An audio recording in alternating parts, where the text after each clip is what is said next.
Good evening, everybody. This is Maurice from the M&M Model Railroad, and this is an update for the big boy 4005. And as you can hear, if you can hear it, the engine sounds are actually working. And the reason for this is because I had received a call today from MTH's tech support by the name, gentleman's name is Don, and he was very helpful and instrumental in getting this engine running normal again. Now, what had to be done to get this to run correctly was a couple of things I didn't really notice, or they weren't in the manual, or they didn't explain it correctly in the manual. And I had a lot of questions for Don, and he answered them the best he could. And for starters, to get the sound back, there's an F key that had to be pressed to actually get the sound back. And it's not the mute, which I believe is F7. It's not the mute button. It's actually a button, I believe is F21. Now F21 basically resets the features on the decoder, or more or less, if I explain this correctly, the feature set of this engine. And once that was set, everything came back on. But there was still a problem with the light staying on. And what he was saying, that CV55 basically resets everything on the decoder. But I was having a problem with that. But come to find out, I was doing something wrong. For CV55 to work, you have to set the local to 55. In other words, if you try to, what I was doing was trying to reset the decoder with the road number 4005, and that's not how you do it, from what Don was telling me. Basically, you have to make believe that the engine is 55, so you set it to 55, and then you go through the CV55 resets. And once you do that, the engine will toot its horn, I think it's about 2 or 3 times, and voila, it's back to normal. I can actually control the front headlights. And we talked for a while. I mean, I had a lot of questions about the manufacturing issues that I think they was going through. I mean, there seemed to be some communication issues in their organization to how to release the product. It's obvious that the manuals were incorrect that come with the engine. There are actually 2, from what Don was telling me, because one of the questions I asked was about the decoders. Why would they ship these engines with older decoders, and the manuals do not reflect the old decoders? It actually reflects the new decoders. Now, what was said was basically MTH basically used the codes that they had before, which is the Proto Sound 3. Now, the newer decoders are the Proto Sound 3E Plus. Those are actually the new decoders, the ones that's supposed to run on Markland track. And what's going to happen is that eventually the new decoders, or the newer type of decoders, which actually handles have better CV sets than the old decoder, will be released much later. And this is only for the Steam. Also, the difference between the two decoders is that the old decoder only have 1 meg of memory. So it's very limited to what it can do on its own. Whereas the new decoder has 4 megs of memory. And it actually can basically do more. It can actually hold the CV sets. It's better to program it, and it has a lot more features, more memory, more features, and that's basically what is happening. So in a nutshell, I mean, if you get these engines, either whether it be the Challenger or the Big Boy, or maybe anything else, I'm not even sure. But if you're going to get this particular engine, make sure you go to the MTH website and download the older manual. And it will save you a lot of grief. And they do have it on their website. They have 2 versions of the manual. They have the new 2010 version, and they have the 2013 version. You want the 2010. Because this is these are basically what they are, the function sets are actually more towards the older manual. Now I learned something interesting too about the connection between the boiler and the tender with the new style of connection. Now I thought it was just maybe they did it for strength or whatever, because I know it was made out of a new material, like a graphite type of material. But again, I'm wrong. From what Don was telling me, the reason why they did that new type of connector is because before, the old connector, the way the engine was set up for power, only the tender wheels actually pick up power,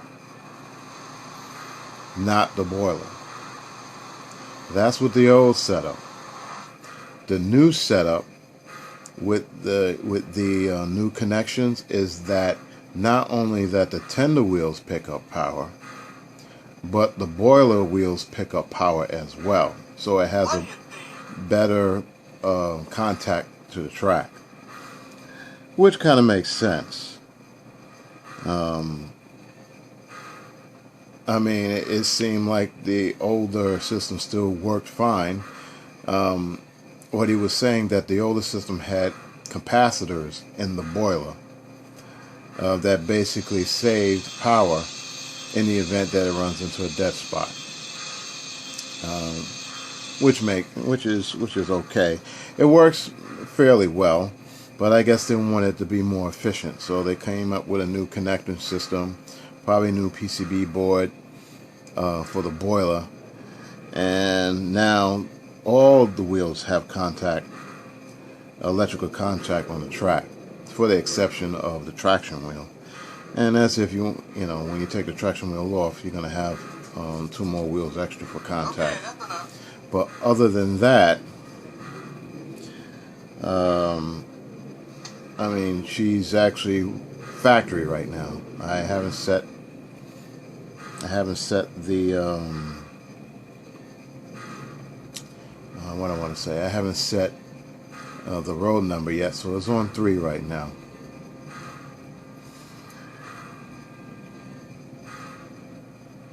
Okay, the next thing.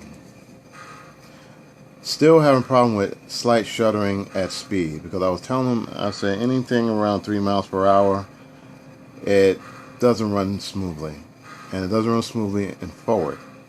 So what he suggested, he said it may be that the engine still needs a good break-in, And when he means by braking, not just running it by itself, but running it with a load. Like you have a load of cars behind it. Now, I agree with that.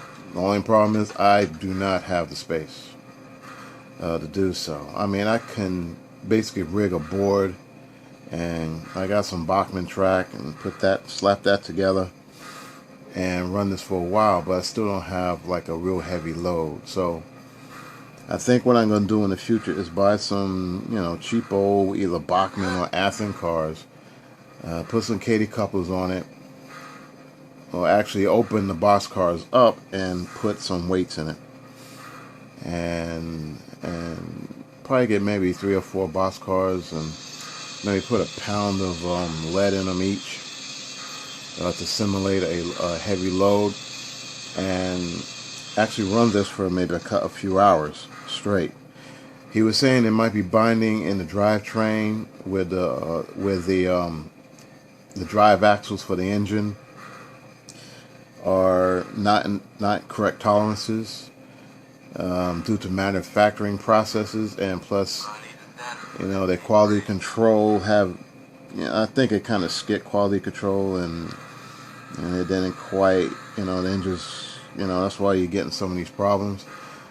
But yeah, he was saying that, that might be binding up if that's the case. And he would suggest a pretty long break-in period, running it forward and reverse, not running it too fast, just running it at normal speeds, and the engine would actually loosen up. And I'm thinking I'm going to do that. I think it's going to be a little bit of an investment, which I really don't want to spend any money, to be honest with you. But I mean, I'm in this hobby, so I got this engine, so I don't want to go to waste. I want this thing running as best as possible. So I'll probably invest in some, get some small wood, or not wood, like a board or something like that, or maybe even a table that's even wide enough, a fold-up table. Throw some easy track up on there, at least 22-inch radius, and this will give me a chance to run the engines around, loosen it up a bit. And this becomes all of my engines. Running around on this short little track really doesn't do any real justice. I mean, the model can't really stretch his legs. You can't really load anything on it. So that is a future project. Like if I don't have enough projects as it is, but I mean, it is what it is. So I'm going to run it a little bit so you can see that it's running okay, and that'll be it. Matter of fact, I got the smoke off. I didn't feel like turning this thing on. This thing smokes up the room too much. Okay, let me get the horn on this thing. Bell. Sounds good. And let's start her up.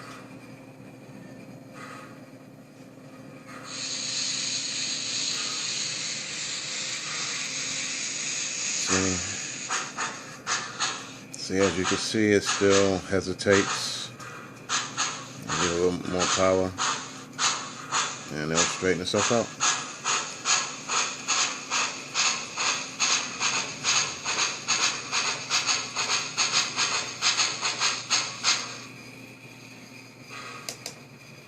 Now it's going to go in reverse. Reverse is a little better.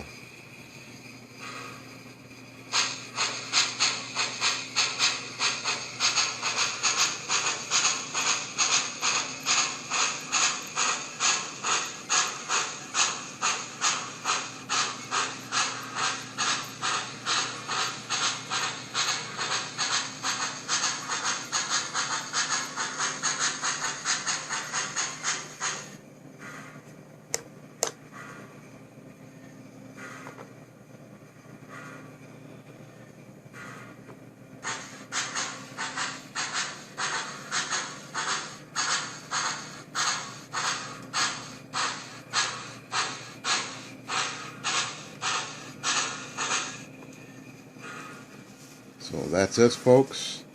This is my update for the MTH Big Boy, and I hope this helps for people that's having problems.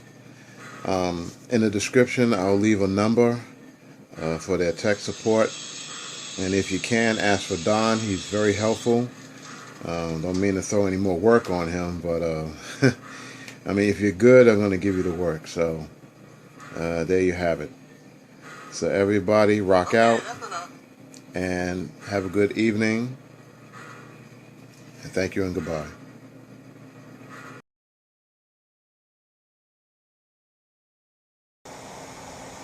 Hello everyone, this is Maurice from the M&M Railroad, and this is an amendment of my addition to the update video that I made about this engine. And right now you see it creeping along the track, and if you look here on the controller is set to neutral, and the throttle is set to 0.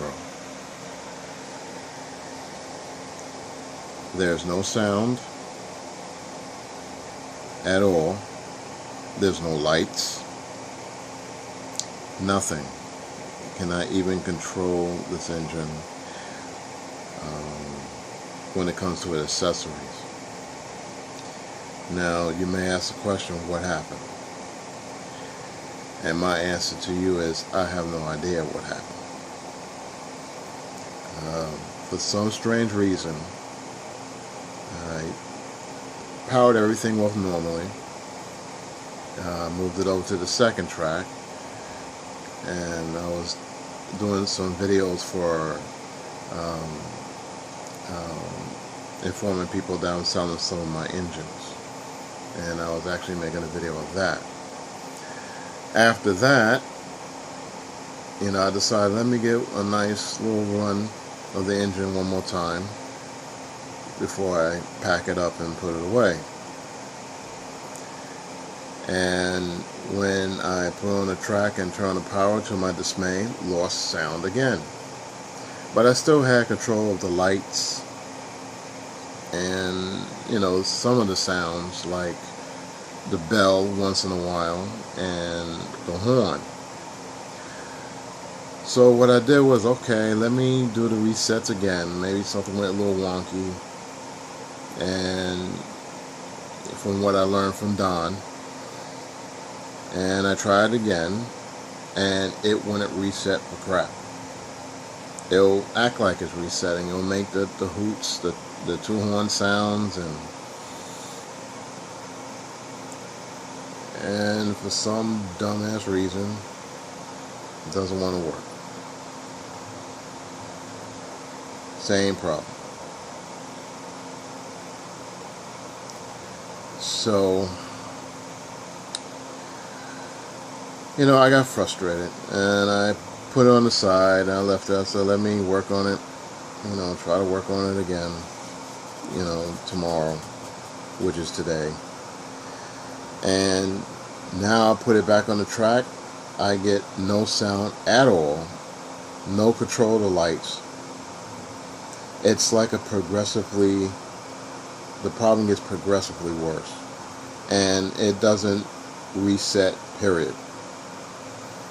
I don't know why this is the problem. I can only come up with the decoder is defective, and I don't understand why it's defective. Dealing with this thing is like pulling teeth.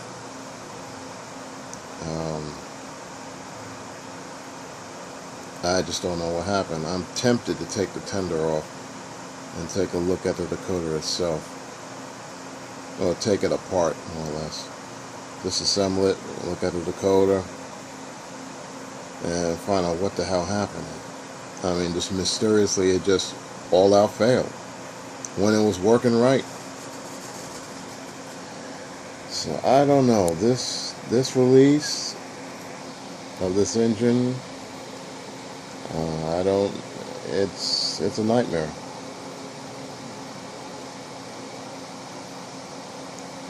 It's not performing the way it should.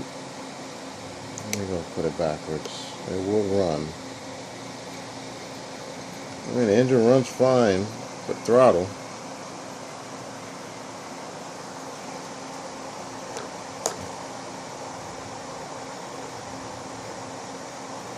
Throttle runs fine. I'll put it on neutral.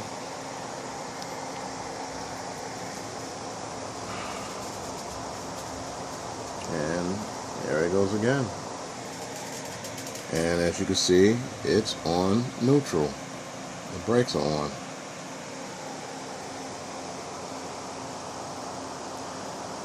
So, saying that, I'm at a point I don't know what really to do. I mean, to actually fix it myself. I could send this back to Trainland, but I really don't want to go through, these guys, they just sell products. They don't know much about how these things work, and I don't want to keep exchanging. I like this engine personally. I like the road number. I always wanted this road number 4005. I mean, I was lucky to get that, but I'm not so lucky when it came to the performance.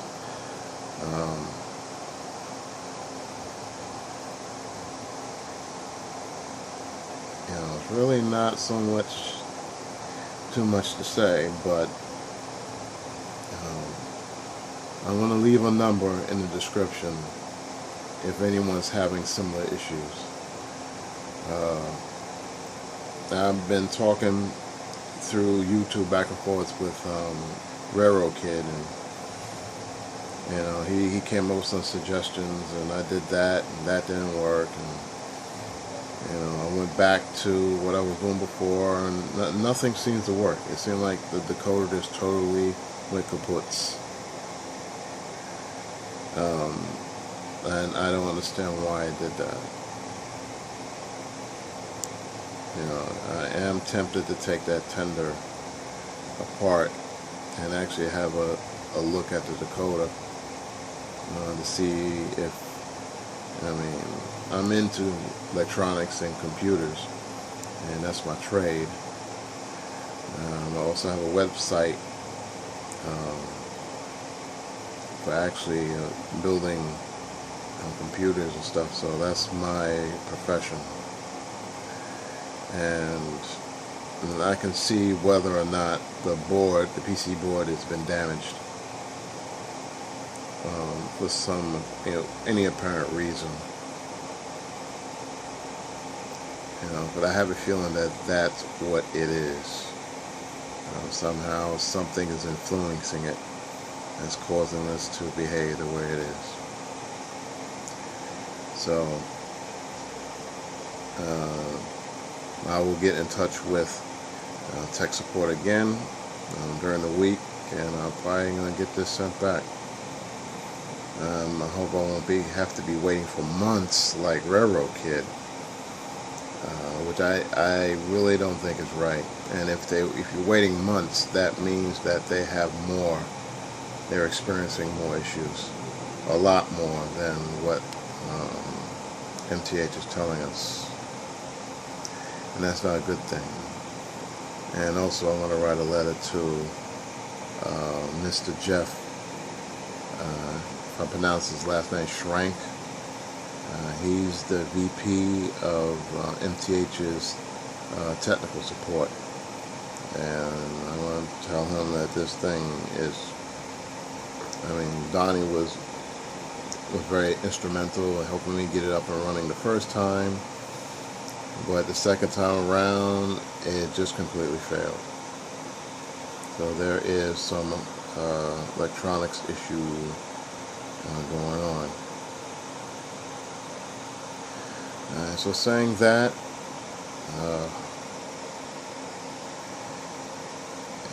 I hope this video was informative, and that's it. I'll let you know in future posts how this is going and how the problem was resolved. So peace out and have a good evening.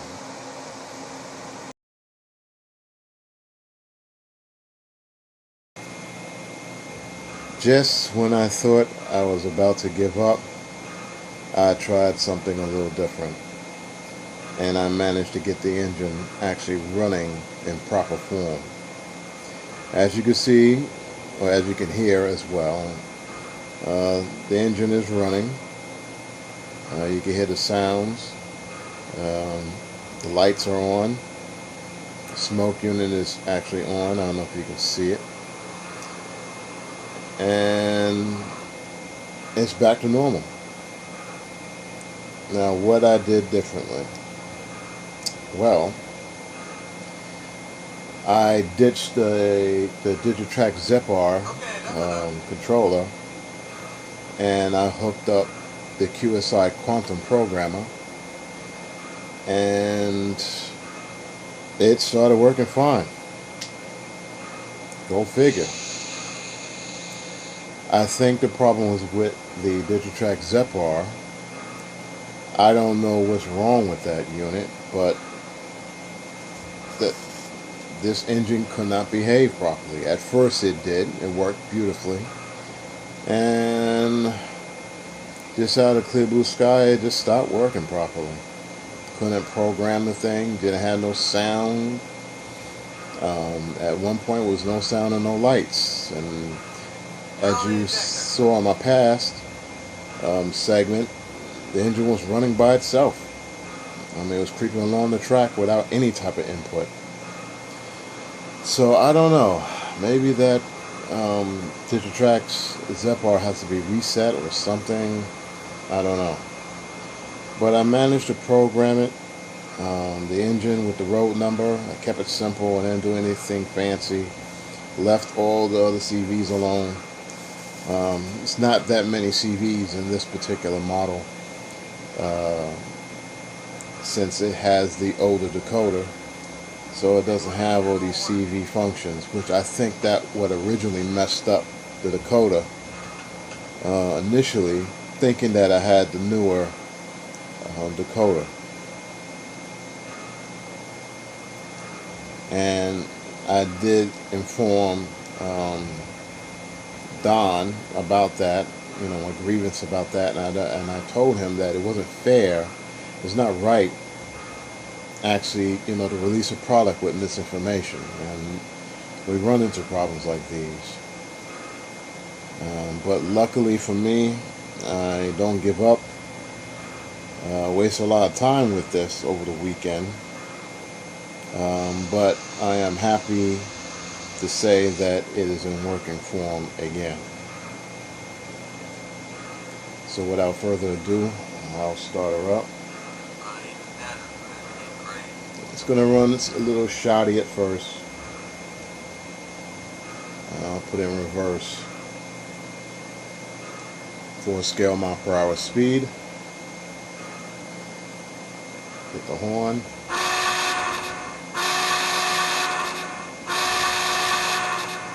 Hit the bell.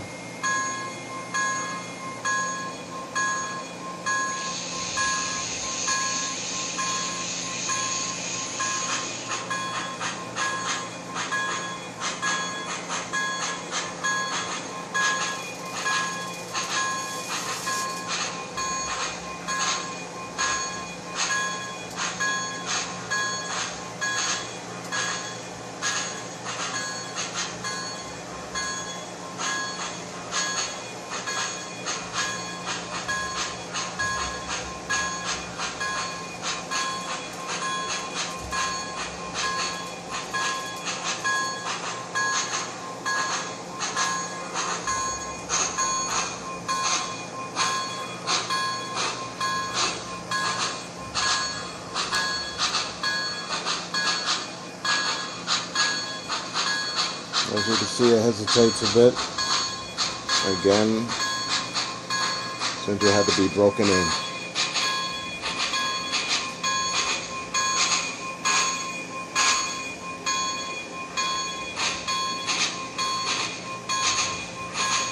Plus also I noticed the smoke unit has a lot of current draw.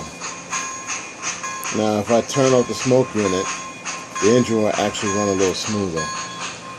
So this smoke unit takes a lot of power away from the engine itself. I guess MTH couldn't figure it out. I mean, you got the motor running, and also you got that hot wick that's inside.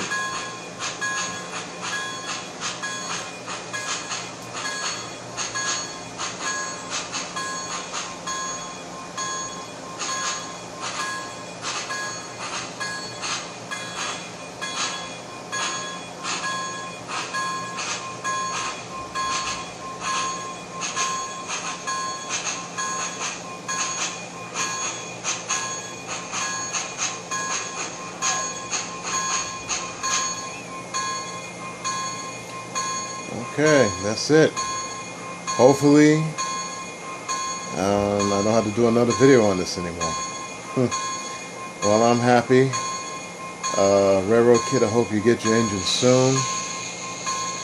I know you're going to call them on Monday to find out what the deal is. I hope you get a chance to talk to Don. He's a very nice guy, very helpful. And that's it. So everybody rock out and take care.